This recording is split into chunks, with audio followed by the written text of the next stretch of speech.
El clonazepam que la semivida anda más o menos entre las 6 a 20, incluso hasta 30 horas, y el diazepam que es mucho más prolongada, que puede llegar hasta las 40 horas.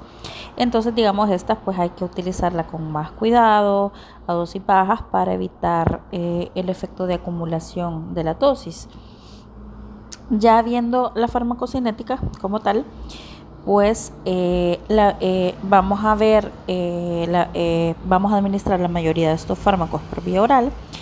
Generalmente son fármacos muy liposolubles, atraviesan con facilidad las membranas biológicas y la barrera hematoencefálica, y por lo tanto tienen una buena absorción por la vía oral cuando se administran con el estómago vacío.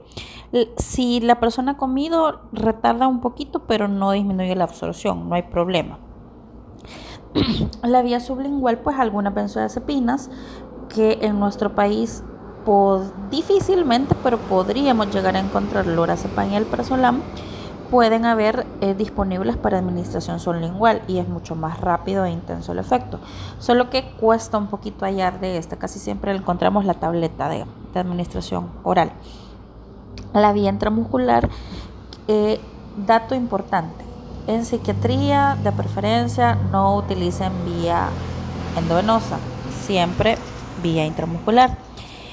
Las benzodiazepinas no tienen mejor biodisponibilidad cuando se las administra por vía intramuscular que por vía oral, excepto el lorazepam y el midazolam, que por eso para sedar al paciente agitado se utiliza midazolam, porque en el país no hay lorazepam intramuscular, pero si usamos midazolam intramuscular.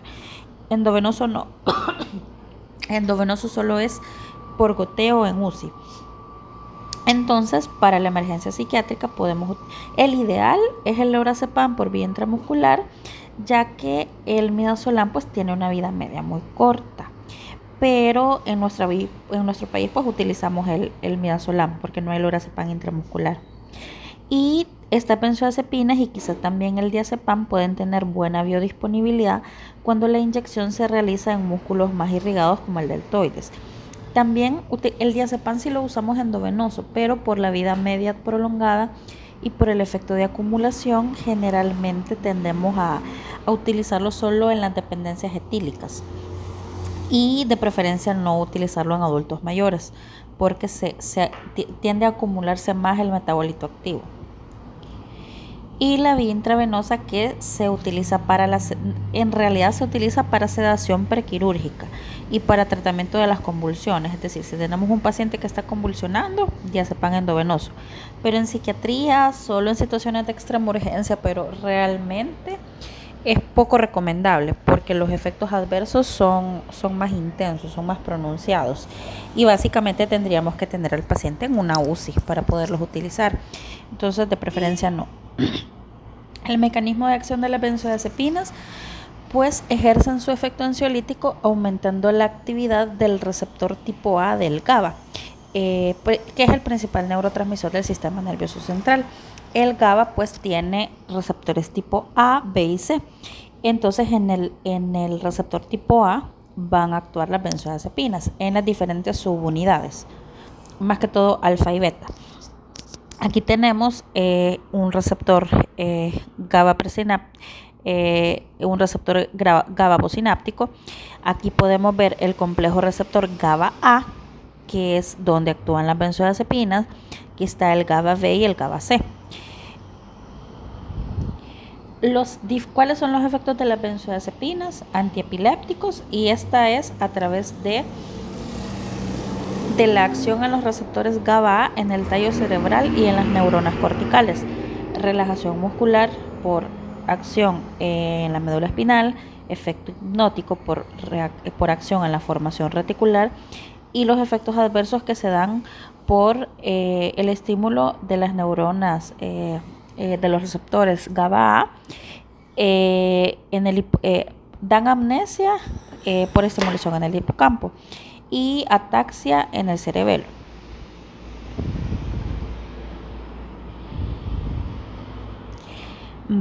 De los efectos mencionábamos principalmente, pues en psiquiatría lo que vamos a ver es la acción ansiolítica. tienen una respuesta muy rápida como ansiolítico y pues se necesitan dosis bajas. Ahí van a ver la indicación, un cuarto de tableta, media tableta y así, o 5 gotitas, por ponerles un ejemplo. Para dosis ansiolítica, para acción ansiolítica, dosis bajas. A dosis elevadas pueden producir sopor, letargo, sueño, ataxia, debilidad muscular, y en pacientes con ansiedad también alivian la tensión subjetiva y los síntomas objetivos de temblor, taquicardia y sudor. También pues tiene efectos miorelajantes, pues produce una relajación de la musculatura esquelética en estados distónicos, discinéticos, hipertónicos y espásticos. Se necesitan dosis bajas también y la más utilizada suele ser el diazepam como miorelajante. Por ejemplo, si llegáramos a tener, no sé si ya habrán visto en el hospital, síndrome neuroléptico maligno por antipsicóticos, se utiliza diazepam como miorelajante. Y tenemos pues la acción anticonvulsivante, que se pueden utilizar benzodiazepinas en convulsiones secundarias a tóxicos, como convulsiones febriles o un síndrome de abstinencia al alcohol o barbitúricos, o también en epilepsia.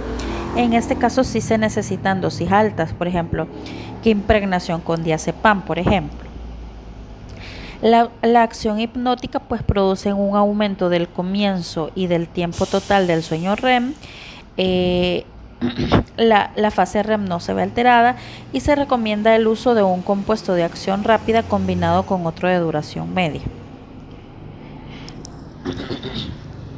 Las reacciones adversas pues pueden producir obviamente sedación, somnolencia, incoordinación motora, alteración de la capacidad motora o de la coordinación, y también disartria. Les pongo esta imagen acá para los que han visto La Casa de las Flores de Paulina de la Mora. No sé si se acordarán de la escena donde le dice a Paulina: oye, pero estoy enganchadísima con el tafil. Es decir, esa habla lenta está parodiando esa disartria, esa habla lenta, esa dificultad para hablar que podría llegar a producir el uso prolongado y excesivo de benzodiazepinas. Por eso les ponía esta imagen. Y las benzodiazepinas más potentes, que pueden producir amnesia anterógrada, reacciones agresivas debido a su acción ansiolítica. Y las benzodiazepinas, estábamos hablando de las de acción más potente, pero las benzodiazepinas de acción corta pueden producir fenómenos de rebote, es decir, por ejemplo, me tomo la Dormicum, me dura 4 horas el efecto y a las 4 horas estoy con una gran ansiedad y necesito más Dormicum. Pueden producir ansiedad, pueden producir agitación, pueden producir confusión, amnesia. Entonces es por ello que, como les mencionaba hace rato, para el manejo de la ansiedad crónica pues es necesario sí, psicoterapia, pero también el uso de los fármacos que están dentro del grupo de los antidepresivos, ¿verdad? Cuando administramos benzodiazepinas por vía intravenosa, los cuadros de depresión respiratoria e hipotensión son frecuentes, así que de preferencia no administremos benzodiazepinas por vía endovenosa. ¿Qué pasa si se nos intoxica un paciente? Es decir, ¿en qué caso se nos puede intoxicar? Por ejemplo, si el paciente está tomando alcohol, va a haber una potenciación y el paciente se va a intoxicar. También, por ejemplo, un intento suicida con benzodiazepinas. Entonces, ¿qué vamos a hacer nosotros? El antídoto, que es el flumacenilo endovenoso. Este nos va a anular los efectos de la benzodiazepina. Contraindicaciones para el uso de benzodiazepinas absolutas: miastenia gravis, apnea del sueño e hipersensibilidad. ¿Por qué miastenia y apnea del sueño? Es decir, estamos hablando de fármacos que son miorelajantes. No queremos eso en una miastenia. Estamos hablando de fármacos que producen una sedación prácticamente profunda y tenemos una apnea del sueño. Entonces, es decir, podemos producir una depresión respiratoria. Entonces, en estos 3 casos, y obviamente la hipersensibilidad, entonces en esos 3 casos son contraindicaciones absolutas. Otras contraindicaciones relativas: EPOC, por la dificultad por la dificultad respiratoria, por la depresión respiratoria que pueden llegar a producir dependiendo de la dosis, ¿verdad? Antecedentes de adicción a drogas, porque como son relajantes y como disminuyen los síntomas de abstinencia, el paciente corre el riesgo de empezar a abusar de estos medicamentos.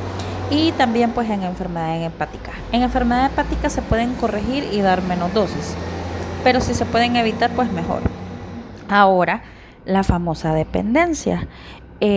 Podemos tener dependencia con dosis terapéutica, dependencia con dosis excesiva o dependencia cuando ya la persona la usa para fines recreativos, digamos.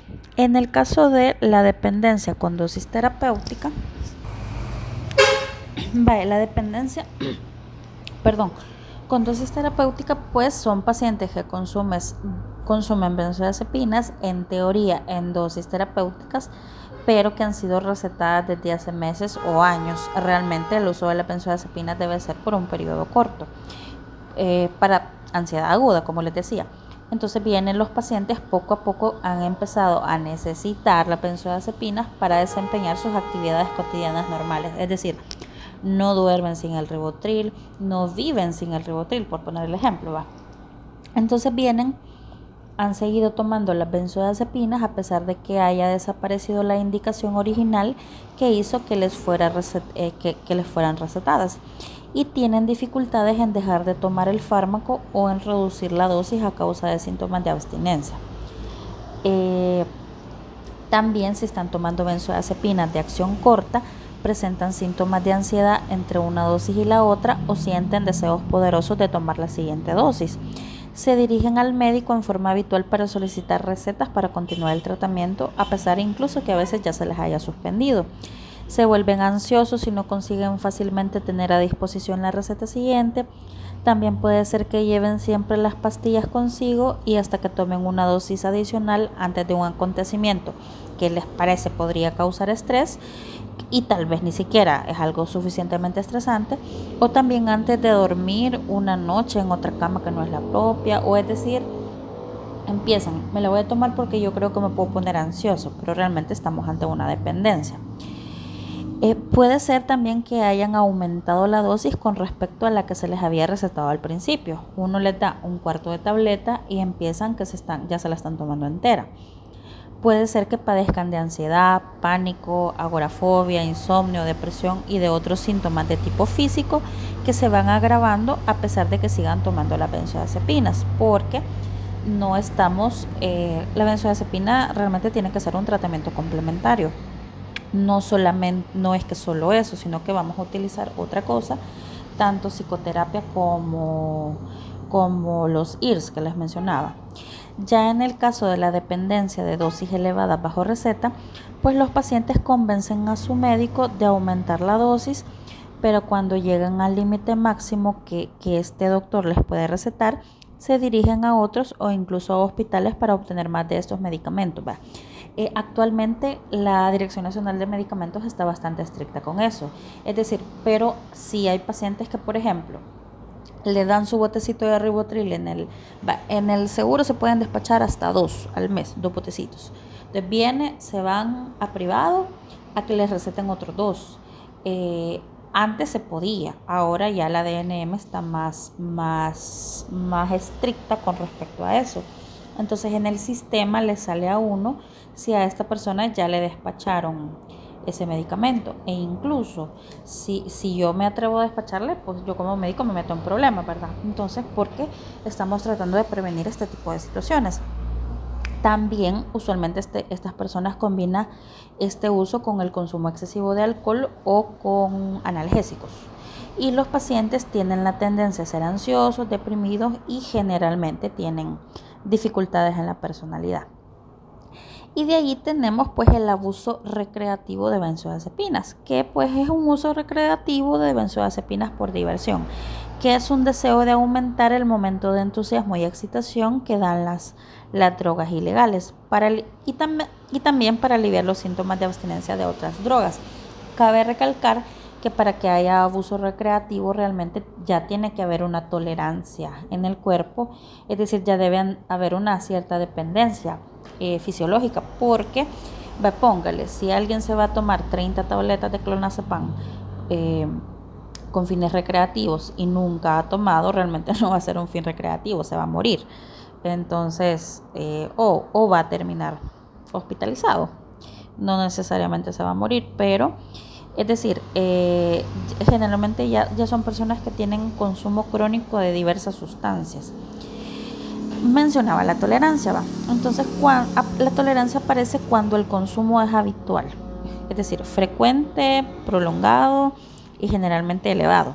La dosis inicial de la droga tiene cada vez menos efectos y se necesita una dosis cada vez más elevada para obtener el efecto inicial, es decir, como con el alcohol.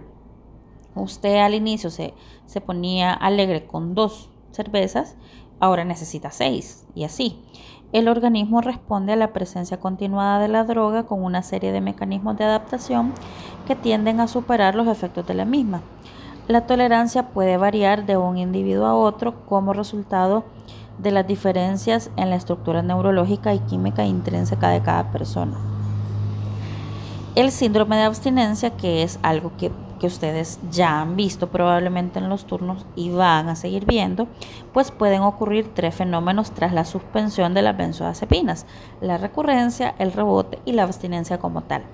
La recurrencia pues es la reaparición de los síntomas originales que ocasionaron que el paciente pues necesitara las benzodiazepinas, es decir, reaparecen los síntomas, así lo dice.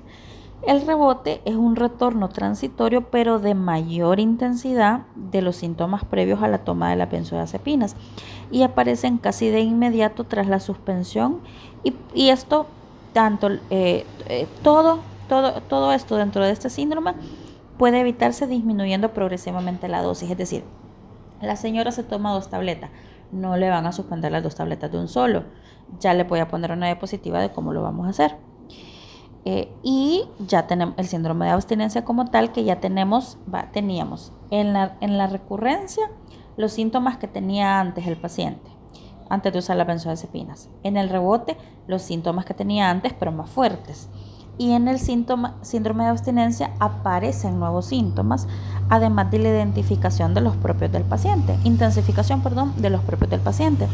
Esto ocurre poco después de la suspensión y los síntomas los vamos a clasificar en mayores y menores. Los síntomas mayores pueden haber convulsiones, estados confusionales con desorientación, alteraciones de la percepción y alteraciones del movimiento. Y los síntomas menores, aumento de la ansiedad, insomnio, náuseas, irritabilidad. Entonces, ¿cómo retiramos una benzodiazepina? Ok, nos viene niña Paquita de 80 años y nos dice, mire, yo ya no quiero tomar esta babosada. Y se toma 2 tabletas de lorazepam. Entonces nosotros vamos a retirar el 25% de la dosis cada semana.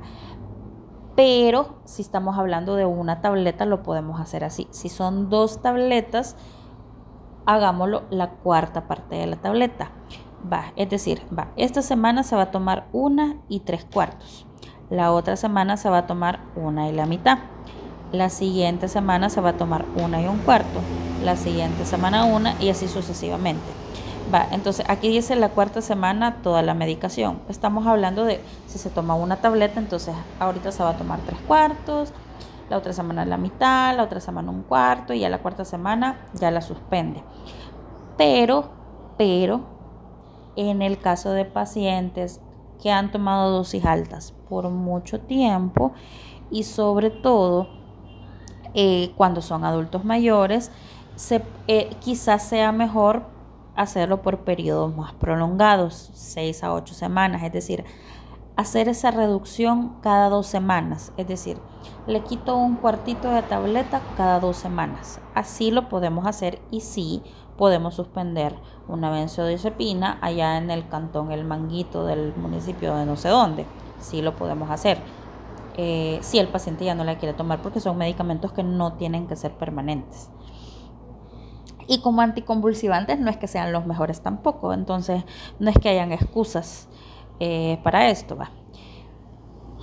Va. ¿Y cómo tratamos la dependencia? Más que todo el síndrome de abstinencia. Lo que hacemos es administrar una dosis sustitutiva, un 50% de la que se está tomando, es decir, el viejito me llegó porque se tomaba 2 ribotril y está en abstinencia, en lugar de darle 2 le doy una y luego reduzco lentamente hasta la retirada definitiva.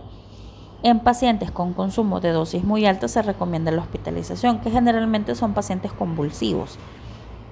Que lo usan como anticonvulsivante, ¿va? Aunque como les digo, se usan poco porque hay mejores. O sea, como anticonvulsivantes hay mejores.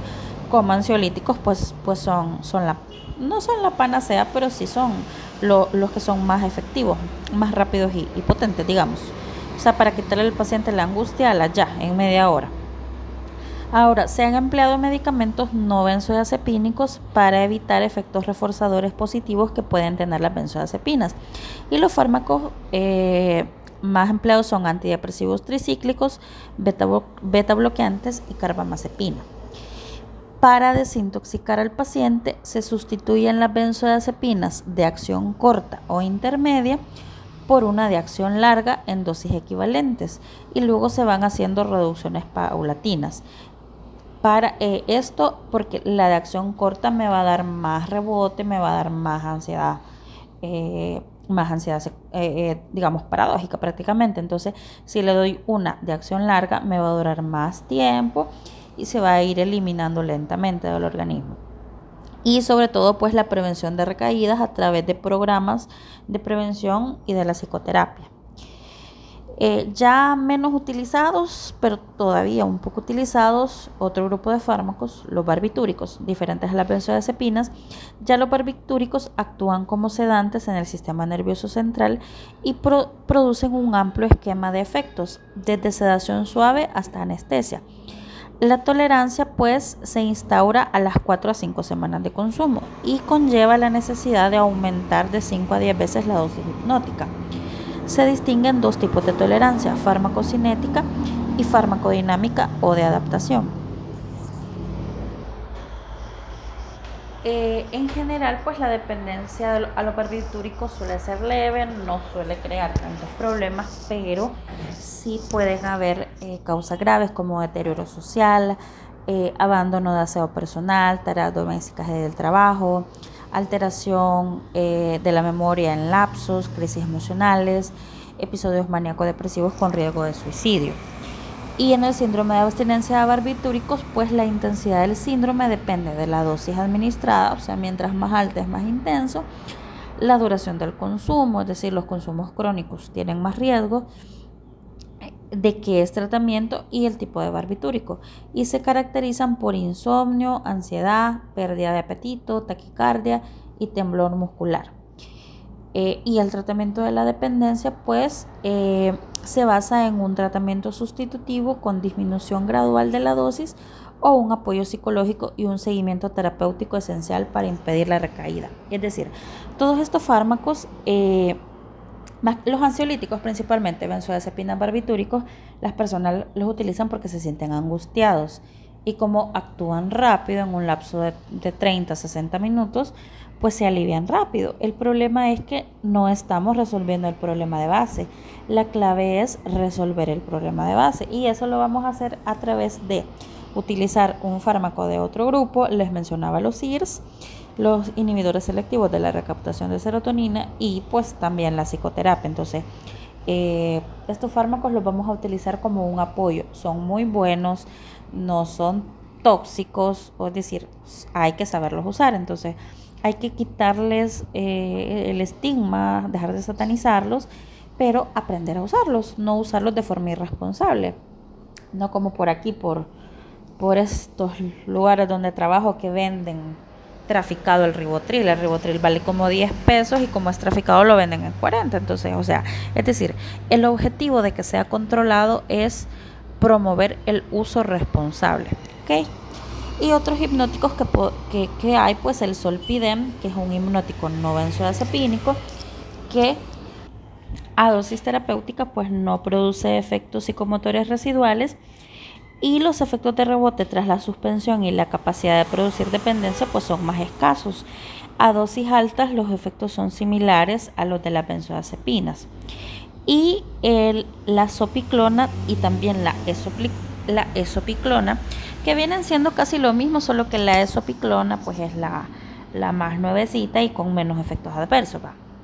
La zopiclona es una ciclopiridolina que se une a los receptores de las benzodiazepinas también, a los mismos GABA, y está indicada en el tratamiento del insomnio. Tienen una escasa capacidad para producir dependencia, pero pueden producir somnolencia, hipotonía, amnesia anterógrada y sensación de embriaguez. La esopiclona sí se disminuyen un poquito los efectos adversos, pero estos, tanto el zolpidem como la zopiclona, esopiclona, se recomiendan tomarlos inmediatamente antes de dormir, es decir, que casi que usted esté acostado ahí en la cama y a la par tenga la pastilla y el vasito con agua, porque el efecto es casi inmediato y cae ahí doblado, ¿verdad? Otros hipnóticos que se pueden utilizar, si usted no quiere pues hacer su trámite de medicamento controlado, porque se solicita un permiso a la Dirección Nacional de Medicamentos, pero le llega pacientito que no puede dormir, pues le puede dar antihistamínicos, clorfeniramina, cetiricina, ¿cómo que se llama? Dextrometormafano, da un poquito de sueño también. Antihistamínicos en general pueden servir para inducir el sueño. La melatonina también, las gomitas de melatonina, pues no hay problema, o sea, es un producto natural, le puede dar sus gomitas de melatonina. O también té de valeriana, té de tilo, té de manzanilla. También venden unas grajeas, no sé si se dice granjeas o grajeas. Son unas capsulitas naturales que el gelcito que llevan adentro está hecho de valeriana, tilo, manzanilla y todos estos productos. Entonces sí se pueden utilizar, o por ejemplo la pasiflora se pueden utilizar, pero en casos leves. Si no se le quita con eso, refiera al paciente. Bueno, nos finalizamos acá y en la siguiente clase seguimos con antidepresivos, ¿ok?